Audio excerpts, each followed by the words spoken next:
Stallion, I'm coming back to you with another live events change lives. I'm telling you, when we were together in January in Birmingham, I was so pumped up. 100 of our favorite friends finding ways to become financially free and get there faster. We got to do it again. Let's get together in the Music City capital of the world, Nashville, Tennessee, August the 25th to the 27th. No doubt, Russ. Live events do change lives, just like Rick, who left his job 9 months earlier as a result of being at this event in Birmingham. The relationships are the accelerator. And I can't wait to hear your story when you join us. Go to wealthwithoutwallstreet.com/live. And don't forget to use promo code podcast to get 20% off your ticket. Go there right now. Yeah, don't miss the early bird special. Get there. Come on. Come join us. We're going to have a lot of fun together, becoming financially free faster together. Russ, I don't know anybody who is more inspiring than the Jayson Lowe himself. Was this guy not blowing your mind the whole time we're on the podcast with him? Well, one of the things that I was definitely blown away by was the fact that he said that we need to measure everything, right? Like, what are the standards that we want? And as you listen to this podcast, you'll hear he goes into depth of how he invests in different businesses.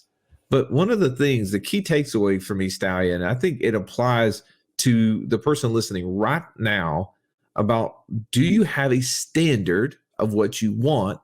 And are you sharing it with people? And are you measuring against it? Meaning, have you set the standard that I want to become financially free, and that equals X, right? I want to be financially free in 3 years. I want to be financially free and have $10,000 a month of passive income because my monthly expenses are $8,000 a month, and I want that. That's my standard. That's what I want, and I'm going to make sure every single thing I do between now and when I get to there is pointed and directed to there. I'm going to be really crystal clear, right? He repeated over and over the concept of the painted vision, right? That's right. He referred to that because that's what gave him standards for every business that he was investing in and was a part of. 100%. And I think the takeaway, as you get into today's podcast, is what does that look like for you? And do you have a tool that will help you dream so that then you can be crystal clear on what those steps need to be for you? I want to call you, tribe, if you haven't already taken it. Go to wealthwithoutwallstreet.com/passport and join us in the community taking a free course that we designed just for this very reason. Because 9 times out of 10, as you hear the word financial freedom, you know that you want it, right? Everybody, they hear that, they know that they want financial freedom. But what does it actually look like?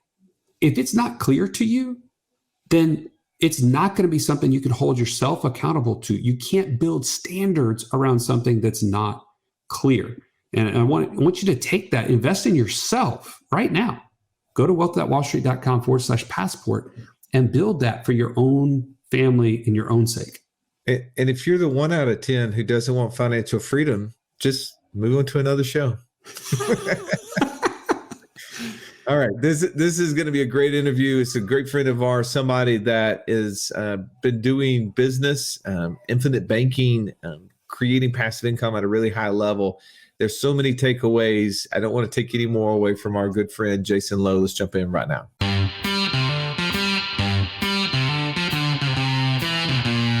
Welcome to the Wealth Without Wall Street podcast, your guide to understanding how to get out of the Wall Street rat race and start your own mailbox money lifestyle. Now, don't let these handsome Southern draws fool you.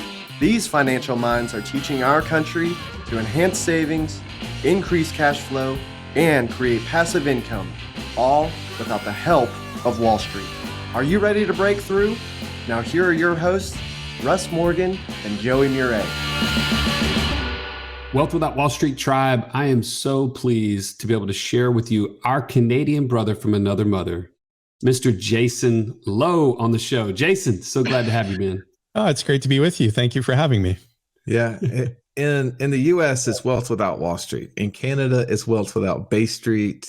Tribe, you're in for a treat. This is going to be a lot of fun. Jayson, I want to dig into so many things, right? And I know we have such limited time, but you have run a successful, an amazingly successful business in Canada for many, many, many years. I've even traveled up to Canada to watch what you and your team do and how you teach and how you educate and how you're helping change minds.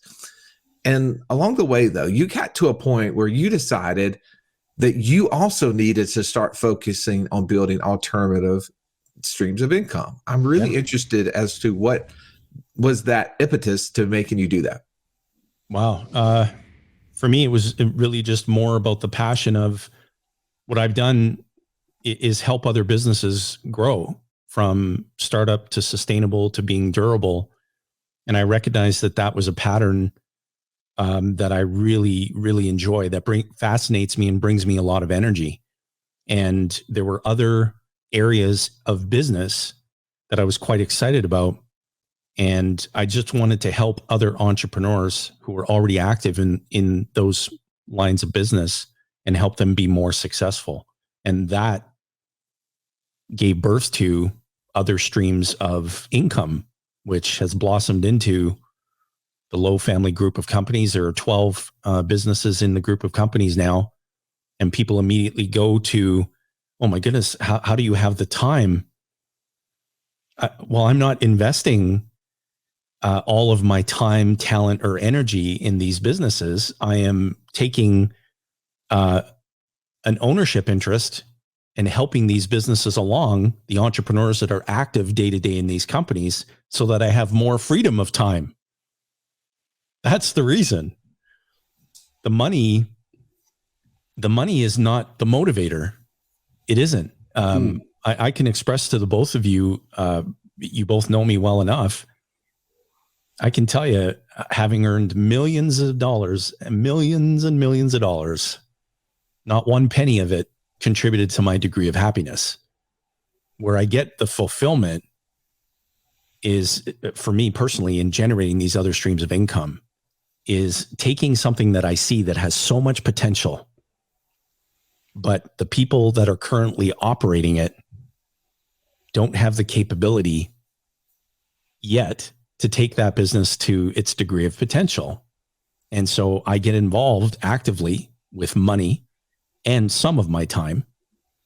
And then I help the business get to a point where it's in a really good operating rhythm. And then I just parachute in unannounced periodically to be with the teams and to be hands-on, because I love just being with the people.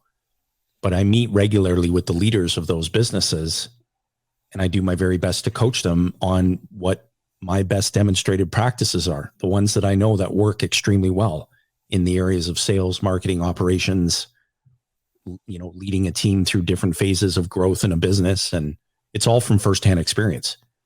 And I love this, Jayson, because what we talk about on the show a lot is our investor DNA. Yeah. Right? How has God uniquely gifted you either with resources, experiences, perspectives on the world? And to your point, how do you want to engage in those investments? Is it more active? Is it more hands-on? Is it more passive? Is it more behind the scenes? And I want to support more than I want to be an actual leader, director of something. And it's always really cool to see how that so quickly comes out when we're interviewing somebody. It's just obvious that you've been gifted with leadership and, influence, and how that can then make another business successful. Talk about one of the first businesses outside of your financial business that you applied this to, and why did you get involved in it? oh boy. Well, you're both inquiring about our Amazon business, prior to hitting the record button. And this is such an interesting journey. So back in I can't recall the year now. So a gentleman named John had attended a think tank as a client of another practitioner. And I had spoken at that think tank. And this gentleman, John, had approached me after my talk, and he said, "Hey, I'd love to just connect with you, get to know you a little bit better." And I said, "Yeah, of course." And I said, when are you headed home? He goes, oh, I'm flying out tomorrow morning. I said, well, so am I. I said, why don't we have breakfast at the airport? He goes, yeah, it sounds good. So we sat down to breakfast and I was asking him about his Amazon business. And he said, well, I'm in the oil and gas industry. My business is currently generating, about $600 a week, give or take. And I want to grow it to the point where I can leave the oil and gas business permanently. And I said, oh, well, what do you think you need to grow it to that point? And I knew exactly what he was going to say. Money. I said, well, what about capability? And I said, do you mind if I just stay in touch with you once every few months just to check in and see how your business is developing? He said, sure. So he probably thought to himself, this guy's not going to do that, because who actually follows through? Yours truly. So I'm reaching out to him once every few months saying, John, how's your business progressing? And after a few repeated contacts, he proactively reached out to me and he said, hey, I'd love to come and meet with you. I just love talking to you about business. And I said, great. 12 hours later, in this office that I'm in right now, John says, you've been so generous with your time, your knowledge, your insights. I want to return the favor. Let me open an Amazon store on your behalf. You capitalize it, and I'll take care of the rest. And he asked for nothing in return. I said, John, I'm only going to do it on one condition. You and I have to split the net profit 50-50. Otherwise, I'm not interested. Well, he was taken aback in a very positive way. And he said, okay, let's do it. And then here's, Joey, you're going to love this. He says, I said, what's your aspiration? He goes, well, I'm presently doing 30,000 a month and I can't wait until this business is doing 100,000 a month. I said, well, who's the best Amazon reseller that you know? So he gives me the name of this guy. And I said, what's he doing per month? So he's doing 400,000 in gross sales per month. I said, well, what's his profit? He goes, well, I don't know. I said, well, the gross sales is just a vanity metric, but why not 401,000 a month? So we sent a package to this guy after talking to him, because I reached out to this reseller, and we sent him a package. It was a box and it had a little bottle of Windex in it and a little paper towel and a handwritten note that said, make sure your rear view mirror is nice and clean so you can see us coming. And so not too long after, and when I say not too long, I'm talking about a realistic time frame. About 2 years later in the business, we celebrated our first $500,000 month. Oh, wow. And so that was that the business this year will do 15 million. And so Crazy. This is Amazon FBA. We do some FBM. So we do fulfill to a degree, but it's primarily FBA. And when I first got engaged with the business, their net margins were somewhere around 3%. 3%. And we've grown those net margins to 16%. Oh, wow. And that, anybody in an Amazon FBA world or anybody who really truly understands the e-commerce business on the Amazon platform, you'll understand that's a very healthy net margin. I'm talking about after cost of goods, after shipping fees, after Amazon share, after the whole enchilada. And so if you can envision for a moment, right, as Nelson used to say, if we just do some grade 3 arithmetic and you take 15 million in gross sales at 16% net margin, and my level of involvement in the business is meeting with that team every Wednesday. I just met with them literally an hour before we got together. And we review in a very specific cadence how the business is functioning and performing. And then periodically, unannounced, I show up at the warehouse, our fulfillment warehouse, because we're a 3PL company as well. And I just show up unannounced. And I go right back into the warehouse and I get to work. And I start helping to prep products. And I'm talking to team members. And the questions I'm asking them, the responses had better be in alignment with what the leaders in the business are telling me. And so, Jayson, I got to ask, because Russ is really trying to figure out what the letters F, B, and A mean. So just break down for us what does that actual business model look like? Like give us an example of what that is. Oh, absolutely. Sure. So Amazon, as you both know, so they bring buyers to their platform, and resellers bring product to Amazon. The two get matched up. And, if you're sourcing product at wholesale and the margins are healthy, then you can do well in the business. The majority of FBA resellers don't do well.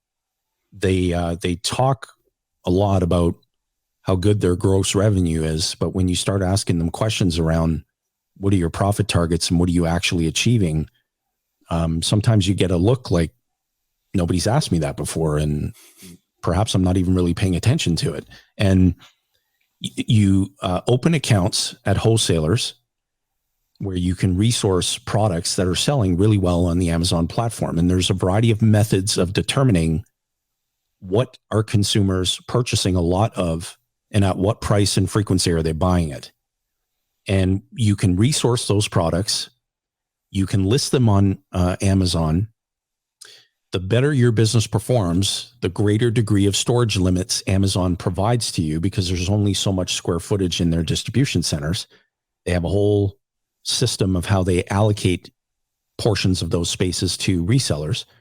And so we play Amazon's game really well. But we didn't start that way. The business was not functioning well when I got involved, not even close, as evidenced by their margins. And the warehouse that preps these goods, so you have to prep product and ship it into Amazon based on their standards. If you buy a dishwashing soap, you've got to wrap it in a plastic bag. You've got to label it a certain way. You've got to double wrap the lid, and so it doesn't break apart and, ruin the product before the customer even gets it. And the way that was being done before I got involved was out of a garage and a storage unit. And the who that was doing that work was doing a terrible job at it. So I bought that business using proceeds of a policy loan. I purchased that business. I got a building, and we put a team and a process in place so that product gets checked in, sorted, prepped, and shipped right back out the door as rapidly as possible. And the more often you do that, look no further than the grocery store example in Nelson's book, the more profitable a business you have. But they didn't know how. So I was the who that was able to help them get the how done. And then I was a who finder to recruit the right who's to make sure that business could move from sustainable to durable. But you said a second ago that when you were talking with John from the very beginning, his first thing that he thought he needed was money, and you followed that up with, what about capability? Right. The capability factor, man, as you try to apply the knowledge that you have from the financial world, running a business there, to this, talk a little bit about that, because that's super interesting that you were able to figure out those inefficiencies that in his process so quickly and identify here's where the solutions are. Talk about how that capability applies and how you apply it in, you mentioned 12 different companies. That's right. Yeah, we, I've got a great team that works alongside me in supporting me in all these businesses, key people that have, they dedicate their time and their energy to the accounting function of the business to help me get the right reporting framework in place for any business that I'm getting involved in. But my approach is, people, process, systems. It sounds ridiculously simple, but I have a very predictable method of how I go about it in my leadership style, and how I lift other people up so that they can actually operate to their degree of potential, not their current degree of capability. And so when you've got, a team that you've assembled, what a lot of businesses do, and a lot of businesses become pretty good just doing this, is they institute a really good system in the areas of sales, marketing, and operations. and they have standards, and for me, I never let teams deviate from standards. I'll give you an example. In that, going back to the Amazon business, in our warehouse facility, you should be able to eat maple walnut ice cream off the floors. We have a very, very, very, I'm OCD about that. Very specific type of ice cream. Yes. You're very specific about that. Exactly. Okay. But I'm super OCD. Like, it's like to a very, very high degree. Like when I go in, if you were to walk into any business that I have a hand in operating, you'll know that I have a hand in operating it, because everything from simple in terms of how things are arranged, everything has its place. Everything needs to be organized. If there's computer cables in cubicle areas that are exposed and not wrapped and neat and tidy, it drives me nuts. Like just stuff like that. So I'm walking through the warehouse and there's a bin that cardboard waste goes into, and there's a couple of pieces just lying around there. And I'm in the warehouse with folks, and I walk by it intentionally a couple of times, and then I just coach to it right on the spot, standing right in front of it. Like, what is our standard as it relates to the cleanliness of the warehouse? Everything in its place. And then I stare down at my feet, and there's a couple of pieces of trash there. Yeah, we're going to pick that up at the end of the day. I just reach down, pick it up, and put it in the bin. That can't wait till the end of the day, because the moment you permit any deviation from a standard, the next one gets easier, and the one after that gets easier, and then the one after that gets easier. And so my team members know, once we identify standards, and it's not me who identifies them, I involve the team to engage their best thinking on what degree of standards do we want in the business. Do we want a business that is actually great and durable? Or do we want a business where we can talk about vanity metrics and present ourselves to the world as being great, but that's not really the truth? So what degree of standards do you want? A standard of excellence, or a standard of mediocrity? A standard of that's the way everyone else does it? That's not how the way we run our businesses. And then I coach to it, and I develop leaders. That's a passion of mine, is when I see leadership potential in somebody, I'm going to get it out of them. I love that. I mean, when you allow people to create that standard for themselves and then rise them up to it. Yeah. We were just on a call the other day with Ken McElroy, and he said the same exact thing, that you find the standard, you measure to it, and then you reward people for exceeding it, right? And you coach people who are below it, because they know that being below it is being less than the standard that they wanted for themselves. Because you kept using the word want. I think that's super important. And then you've got to have a painted picture vision. So we operate in 3-year increments as it relates to a painted picture vision, and we involve our team in painting that vision. So we sit down, everyone on the team is involved, and we say, look, if we were to cast ourselves into the future 3 years from today, I want you to just take a moment and describe to me, what does the business look like? What are team members saying about this company? How are people treating each other? What are our vendors saying about the business? What is the business performance actually look like in profit, in people served, in whatever company it is that you're in? Like in the Ascendant business, as it relates to our specialization in the infinite banking concept, what do we want clients saying about us? What do we want life companies saying about us? Like, we start to get into a very descriptive conversation. And the reason is that you see companies all the time. They have core values, most of which are platitude. But when you paint a picture of what the business is going to look like 3 years from now, and you provide a very high degree of specificity, the human brain only understands how to address specifics. The human brain doesn't do well with generalities or vague statements like everyone's happy. The business is doing great. Well, the human brain doesn't know how to set about making that real. But if you're being very descriptive, by that point, we will have served 3,600 people. By that point, clients are saying the following things about our business. Our strategic resource partners are saying the following things about our business. If you go to the ascendantfinancial.ca website, our painted picture vision is there in its original format, word for word. And you can see the level of specificity.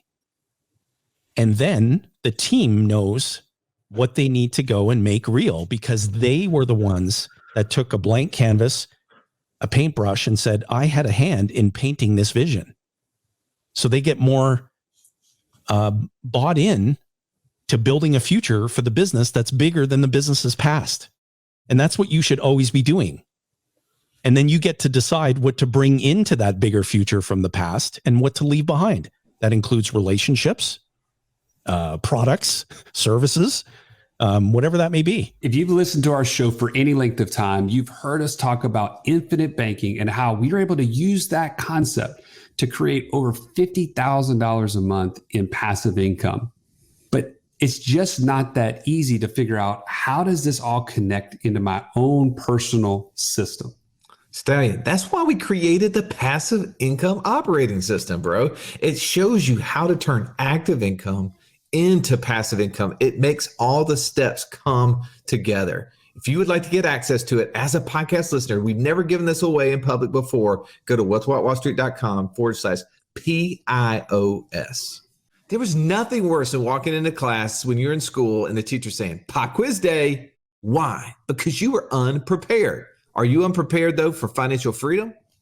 Don't be. Find out how close you are by taking our 30-second quiz at wealthwithoutwallstreet.com/quiz. This is so great. Trav, you're hearing Jayson talk about things that, one, you know that he's been a student, right? You can hear, what does that 3-year vision look like, right? Knowing Jayson, I know he spent a lot of time around Dan Sullivan.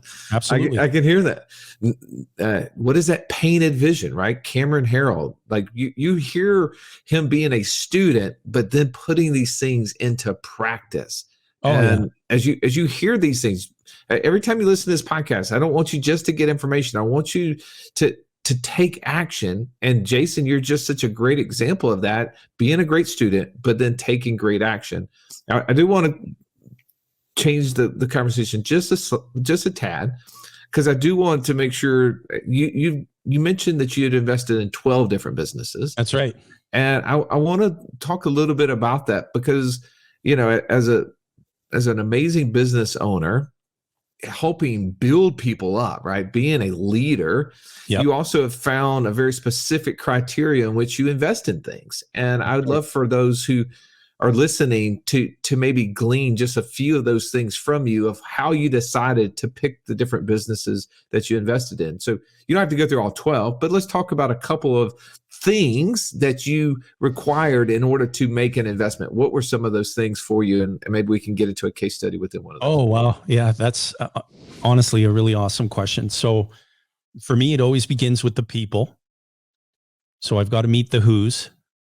And specifically an operation team or operator singular? Whoever the owner or owners are, if they have existing team members, I need to meet with those team members, and I need to have really in-depth conversation.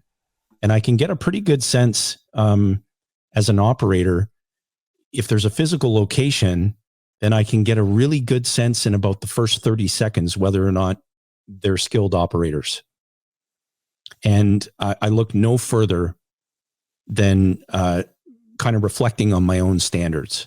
So if I'm approaching the building and it's in disarray, there's cigarette butts next to the door, the rug hasn't been cleaned in a while, you walk in and there's not those really fresh scents, that make you feel welcome.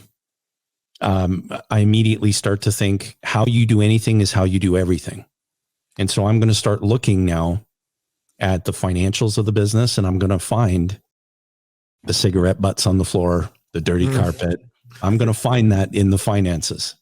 Hey, by the way, if you have wires going everywhere like I do, doesn't mean your financials are going to be going crazy, right? Like I'm just telling you, I've got people that do that, but you come to my workspace, so many it's wires. a little less than tight. Let's just so many there. wires. It's out of control. And so I examine the financials of the business. I have conversations with those who are responsible for generating those results. And I have them describe to me what the future of the business looks like from their vantage point. And if I see potential, because I understand the business, whether it's the business model or the niche that the business is in. So for example, like private lending, I really understand that really well. If somebody approached me and asked me to invest in a business that designs software, I'm out. I'm not interested. I don't understand that business model or the products that business model generates. And so I wouldn't invest in it. So part of my criteria, I have to be very familiar with the business so that I know I can really have a measurable positive impact. I'm going to dig deep into sales, marketing, and operations. I'm going to examine the numbers very, very carefully. And then I'm going to first, forgive me, I should have inserted people first because that's my cadence, but I would have spoken to all of the team first. And I want to get to know the character of the people that are in that business. Because when I recruit people in any of my businesses, it always begins with character. And you, the three of us know neither one of us are solely responsible for the abundance or the success that we create. We're coachable, and we invest a lot of time and energy and money in being coached. Some of my coaches include Dan Sullivan, Joe Polish, Mike Koenigs, people who have a lot of impact on my life personally and professionally. Look no further than R. Nelson Nash, our late mentor. And so I give all the credit to my mentors who have helped shape me. Any of my approaches and ideas and methods of doing things are not my own. I'm just the sum parts of everyone who's mentored me. And I've actually assimilated it by simulating it, by actually going out and doing it. And I'm just so passionate about helping entrepreneurs take their business from its current level of productivity to a much higher degree of productivity and success. And I've got a track record of doing pretty well at that. And so it's because I get to operate in my unique ability. That's what fascinates me and brings me energy, is being a servant leader. But make no mistake about it. I have no difficulty holding people accountable. No question. And obviously the first opportunity you shared with us was someone came to you and said, hey, I'd love to partner with you in some way. Yeah. And that's how that grew. From the standpoint of your strategy, is there a way in which you're saying, hey, I really want to get involved in this space and go and find a business in that space or an entrepreneur? Or is it always that someone is coming to you and you then determine, is this something I can add value to? It has been up to this point. But coincidentally, in January of this year, I began work on, if you just refer to it as the Jayson Lowe method. And so there's going to be a very intentional, marketing push to let people out there know that I exist and that I'd love to be helpful. And these are the best, entrepreneurs that I most love to serve. These are their optimum mindsets, and these are the businesses that they're in. And if I can be of service, just call upon me. But up to this point, it's just been people literally reaching out to me. The most recent was an attorney who reached out to me. He said, I'd love to spend some time with you. I heard, that you're really business effective, and I've got a new business launching, and I think it's a great model, but I'd love to pick your brain on it. And I said, sure, I'd love to meet with you and talk to you. And that was a 3-hour conversation. And after he got through it, he said, first of all, nobody's ever, grilled me in such a positive way before. Like, I really felt like I've learned a lot. But secondly, I'm going to go and speak to my business partner And then they came back to me and said, we want to give you equity in the company if you would be kind enough just to spend time with us once a quarter. I said, I'd be honored to do that. That creates more freedom of time for me, because now I'm going to have a vested interest in a business that's going to pay me money, and I've got to spend time with them once every 3 months. That creates more freedom of time. I love that. Yeah. I mean, Isn't that good? Yeah. You ever see that show, The Prophet? Yeah. Jayson? Yeah. Marcus Lemonis. Lemonis. Yeah. You're basically the Canadian Marcus Lemonis at this point. Yeah. Right. Like that analogy's been used before. I think Marcus Lemonis may be Canadian, Joey. Oh, and well, then you're the second Canadian Marcus Lemonis. But the one question I have is, I just know this from knowing you personally, and I want to bring it into today's conversation, is the value of coaches and masterminds. You have constantly been involved, and I want to focus in on masterminds in particular.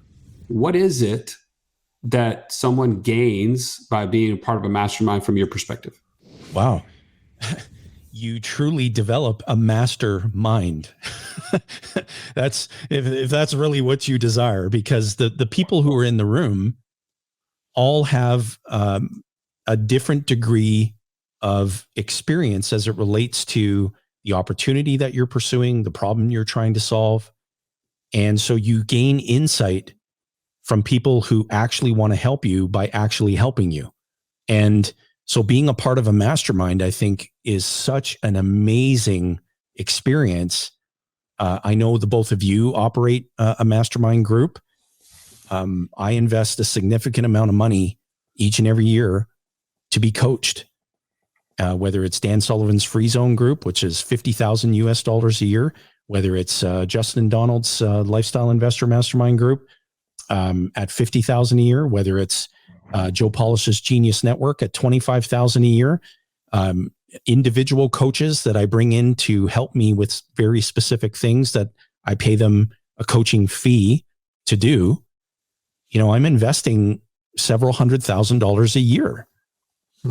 And what's the return on investment? What's the return on freedom of time that this creates? And so being a part of a mastermind is just, I would wholeheartedly recommend it to anybody. I mean, it's just so important. And, you know, I'm going to be becoming more actively involved in what the two of you are doing, but I can't be in all places at once. And so I'm going to shift over, you know, from Justin's group to get more involved in what you guys are doing. It's not, I can't be everywhere at once. and so it's, oh gosh, I can't speak highly enough of being a part of a mastermind. Just the relationships that will form, but most importantly, the collaborations. Collaborations where you have one person in the mastermind that has a unique ability, and you've got your own unique ability. You find a way to bring those together, and everyone's revenues and profits rise, and it didn't cost either party anything more to achieve it. That's true collaboration. And you don't have to be in a level playing field for that to begin. It's not like, hey, you have to have the same degree of success as I do, otherwise there's no fit for a collaboration. It doesn't work that way. There just has to be a great fit in wanting to provide better value and service to the marketplace in whatever it is that you're doing. I was with Dan Sullivan last week in Chicago, and I agree with him wholeheartedly. I can't stand the word disruption. Hey, we're going to go and disrupt this. Well, that means somebody has to lose. What if you focused on taking what's already there and making it better, and working in collaboration with others to do that, and be transformative, not disruptive?